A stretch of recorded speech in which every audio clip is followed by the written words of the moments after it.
69,000 शिक्षकों की भर्ती मामले में इलाहाबाद हाईकोर्ट की लखनऊ बेंच के फैसले के बाद यूपी में बीजेपी के अंदर चल रही सिर फुटोवल अब खुलकर सामने आ गई है। योगी सरकार को हाईकोर्ट से लगे झटके के बाद पहले अनुप्रिया पटेल ने फैसले पर खुशी जताई, तो अब उप मुख्यमंत्री केशव प्रसाद मौर्य ने भी फैसले पर खुशी जताते हुए इसे स्वागत योग्य कदम बता दिया।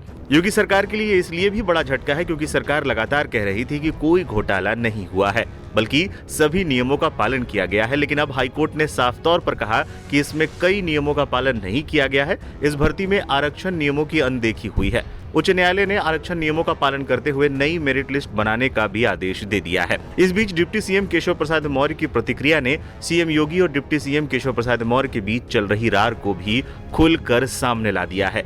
लोकसभा चुनाव के बाद से ही योगी और केशव के बीच सब कुछ ठीक नहीं है, इसको लेकर चर्चाओं का बाजार गर्म था। कैबिनेट की बैठकों तक में डिप्टी सीएम केशव प्रसाद मौर्य भाग लेना बंद कर चुके थे। इसके बाद उन्होंने कई दिनों तक दिल्ली में भी कैंप किया था, जिसके बाद ये तक खबरें सामने आई थी कि सीएम योगी को मुख्यमंत्री पद से हटाया जा सकता है।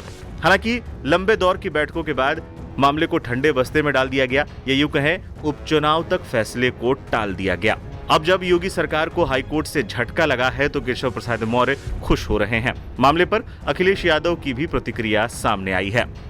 ये लड़ाई बहुत लंबी लड़ी है और जहां मैं कोर्ट का धन्यवाद देता हूं, कोर्ट ने संज्ञान लिया, कोर्ट का धन्यवाद देते हैं। वहीं सरकार को भी अधिकारों को नहीं छीनना चाहिए। जो अधिकार संविधान से मिले हैं उन अधिकारों को सरकार न छीने, और जो 3 महीने में मुझे उम्मीद है जो संघर्ष रहा है पिछड़ों का वो कामयाब हो गया। बता दें, केशव प्रसाद मौर्य ने अपने सोशल मीडिया एक्स हैंडल पर पोस्ट करते हुए लिखा कि इलाहाबाद हाईकोर्ट का फैसला सामाजिक न्याय की दिशा में स्वागत योग्य कदम है। ये उन पिछड़ा और दलित वर्ग के पात्रों की जीत है जिन्होंने अपने अधिकार के लिए लंबा संघर्ष किया। उनका मैं तहे दिल से स्वागत करता हूँ। हालांकि उनकी पोस्ट की आलोचना भी हो रही है। उनके पोस्ट के ठीक नीचे लिखा गया, ये सामाजिक न्याय आपकी सरकार ने क्यों नहीं किया मौर्य जी? जब ये अन्याय हो रहा था तब आप क्यों मौन रहे मौर्य जी? आप पिछड़ों के साथ हुए इस अन्याय के बराबर के दोषी हैं। आप स्वागत मत कीजिए, क्षमा मांगिए।